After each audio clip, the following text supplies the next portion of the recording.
I got into Memphis, and some began to say the threat, talk about the threat that were out. What would happen to me from some of our sick white brothers? Well, I don't know what will happen now. We've got some difficult days ahead, but it really doesn't matter with me now, because I've been to the mountaintop. I don't mind. Like anybody, I would like to live a long life. Longevity has its place. If you can accept it, you will leave those state troopers glutted with their own barbarity. If you can accept it, you will do something that will transform conditions here in Alabama. And so I'm not worried this afternoon, however dark it may be, however difficult it may be. I know that it is true, the truth forever on the scaffold, wrong forever on the throne. Yes, sir. That is another part of that great statement. Yet that scaffold sways the future. Yes, sir. Behind the dim unknown standeth God within the shadows, keeping watch above his own. William Cullen Bryant is right. Truth crushed to earth will rise again. The Bible is right. You shall reap what you sow.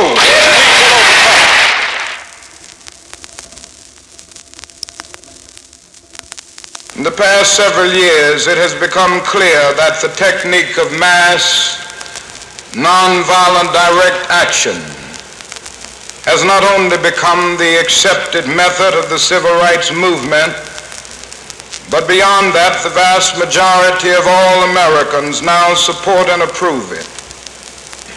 What began as a limited expression of protest 10 years ago in Montgomery, Alabama, to integrate a bus line has grown into a national phenomenon.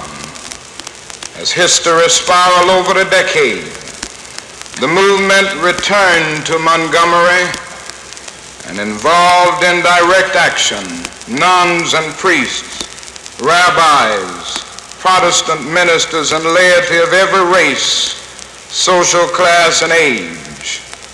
Many observers have been surprised and even shocked by these methods.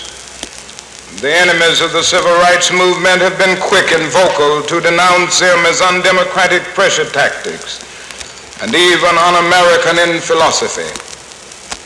Yet the truth is that no one can scorn nonviolent direct action or civil disobedience without canceling out American history. The first nonviolent direct action did not occur in Montgomery. Its roots go back to the American Revolution and the boycott against British tea, culminating in the Boston Tea Party. It was the favorite weapon of the suffragette movement when women had to fight for their right to vote. It was a technique the trade unions employed to organize the mass production industries. Many here tonight can recall the events of the 30s, when federal court injunctions crippled and stifled union organization. Even a Wagner Act could not facilitate a breakthrough. When the now historic sit-down strikes burst forth in 1937, a new national attitude congealed, and through the Congress of Industrial Organizations, a new major movement was born. Then, too, the nation was warned that the profit system was a target of this new form of struggle. Nearly 3 decades later, we're able to see that the profit system was not only unimpaired, but became significantly strengthened. If there is some confusion about the origins of nonviolent direct action, that is even more about civil disobedience. The two methods are not synonymous. Civil disobedience in its true sense has not been employed by Negroes in their struggle. To utilize civil disobedience in its authentic historical form involves defiance of fundamental national law. For example, when Antigone insisted upon her right to follow her individual conscience and religious convictions to bury her brother, she was defying the king and the unqualified majesty of his law. When the Quakers refused to return runaway slaves, they were defying the Supreme Court in the Dred Scott decision. When Thoreau refused to pay taxes in protest against the Mexican War, he was breaking a fundamental legislative enactment and opposing the declaration of war of the Congress. And certainly we all understand this, and I heartily approve of civil disobedience in a creative sense in many instances. But we must see that the Negro today, when he marches in the streets, is not practicing civil disobedience because he is not challenging the Constitution, the Supreme Court, or the enactments of Congress. Instead, he seeks to uphold them. He may be violating local municipal ordinances or state laws, but it is these laws which constitute basic national law. Negroes, by their direct action, are exposing the contradiction. The civil disobedience, or I should say uncivil disobedience in the situation resting on unjust foundations, is that of the segregationists. Negroes have not willfully and frivolously violated the law.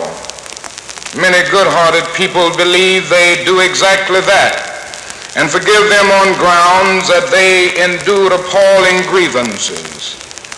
Yet these people forgive them for misdeeds they are not committing. The truly unsocial lawbreaker disregards law because he, as an individual, is seeking a personal advantage. Negroes have never forgotten, even under the crushing burdens of injustice, that they are connected with the larger society, and that the roads they may obstruct and the public buildings they picket are used in common by all citizens. For that reason, before a protest can be approved by responsible leadership, they must answer the following questions. 1, do we have a just grievance? Or is our purpose merely to create confusion for its own sake as a form of revenge? 2, have we first used every form of normal means to eliminate the problem by negotiation, petition, and appropriate appeals to authority? 3, having found these channels useless or forcibly closed to us, when we embark upon any type of lawbreaking, are we prepared to accept the consequences society will inflict and to maintain, even under punishment, a sense of brotherhood? 4, do we have a clear program to relieve injustice which does not inflict injustice upon others? And is that program reasonable and grounded in the ethics and best traditions of our society? In establishing these prerequisite conditions before employing direct action, the civil rights movement meets its responsibility to society and fulfills its obligations to democratic principle. Even after the movement embarks upon a program of nonviolent direct action or civil disobedience, its purposes are not narrowly confined to attain benefits exclusively for the Negro. It is an axiom of nonviolent action and democracy that when any group struggles properly and justly to achieve its own rights, it enlarges the rights of all.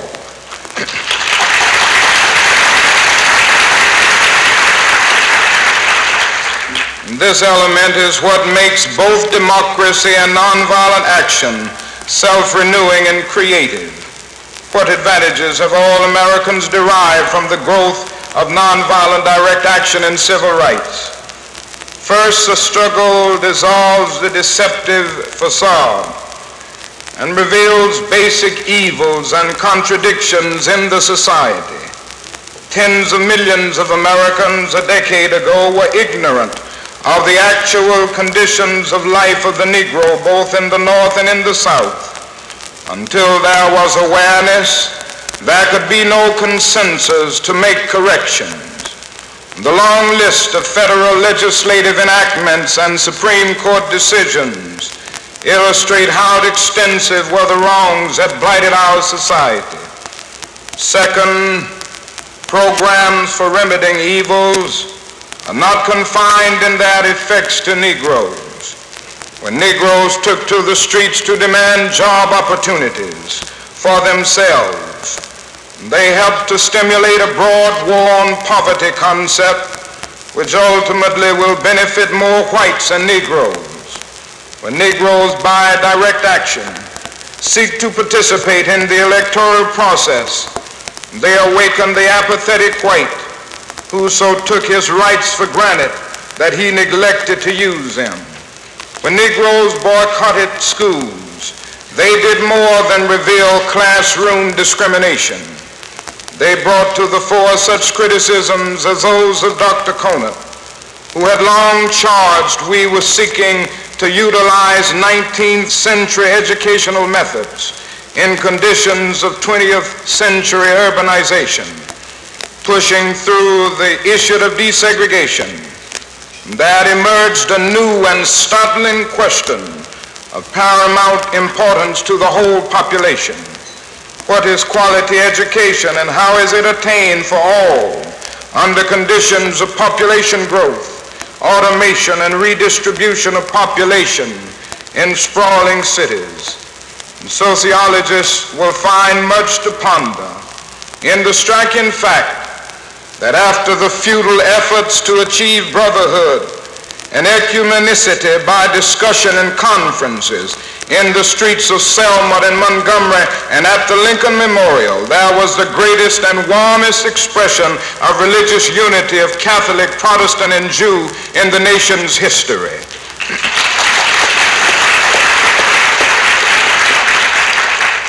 One of the most profound of all results of the Negro upsurge has been its effect upon the youth of the nation. From the student-led sit-ins of 1960, an awakening of social thought and action has swept the campuses of the nation.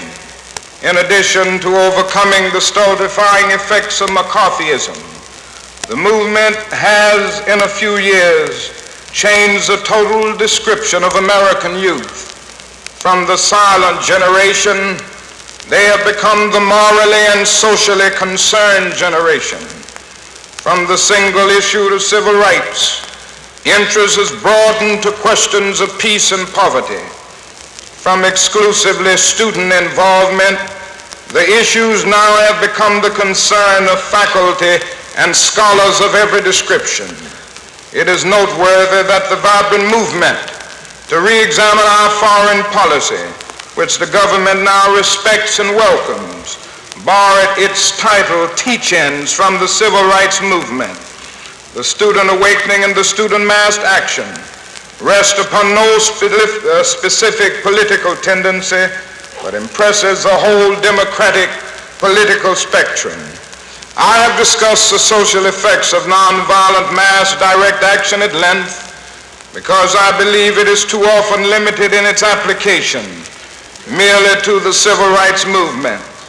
Perhaps if there had been a broader understanding of the uses of nonviolent direct action in Germany when Hitler was rising and consolidating his power, the brutal extermination of 6 million Jews and millions of other war dead might have been averted, and Germany might never have become totalitarian if Protestants and Catholics had engaged in nonviolent direct action and had made the oppression of the Jews their very own oppression, and had come into the streets beside the Jew to scrub the sidewalks, and had Gentiles worn the stigmatizing yellow armbands by the millions, a unique form of mass resistance to the Nazi regime might have developed.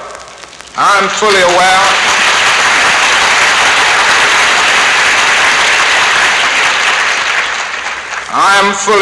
of the terror, the intimidation, the brutality, and the force the fascists were so quick to use.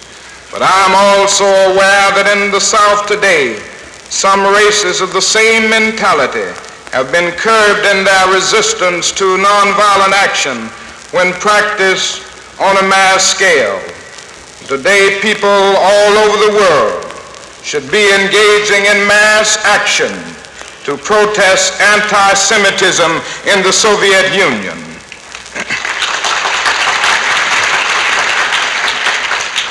That is a dangerous silence today which unintentionally encourages evil to flourish.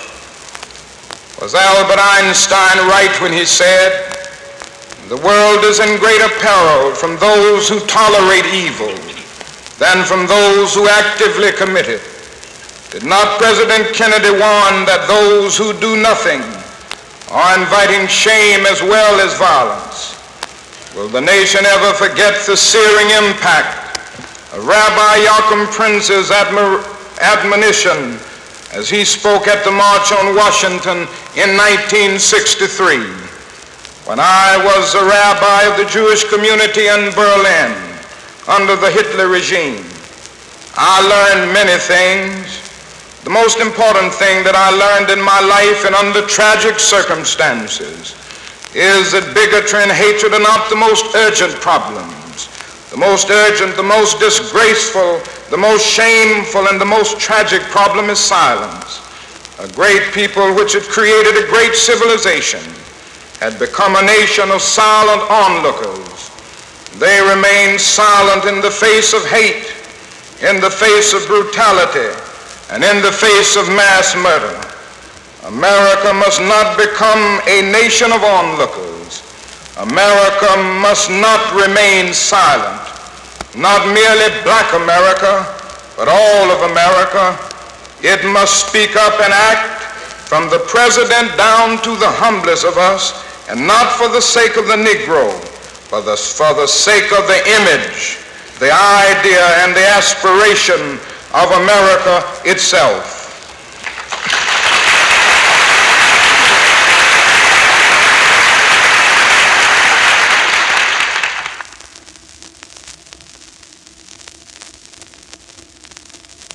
Now let me proclaim here and now that I am still convinced that the philosophy and practice of nonviolence affords a more excellent way to improve the inadequacies existing in the American social system. The method of nonviolent resistance is effective in that it has a way of disarming the opponent. It exposes his moral defenses, it weakens his morale, and at the same time it works on his conscience. I believe we will win it because the goal of America is freedom. Abused and scorned though we may be, our destiny is tied up with the destiny of America. It is time to reorder our national priorities. All those who now speak of goodwill and who praise the work of such groups as the President's Commission now have the gravest responsibility to stand up and act for the social changes that are necessary to conquer racism in America. If we as a society fail, I fear that we will learn very shortly that racism is a sickness unto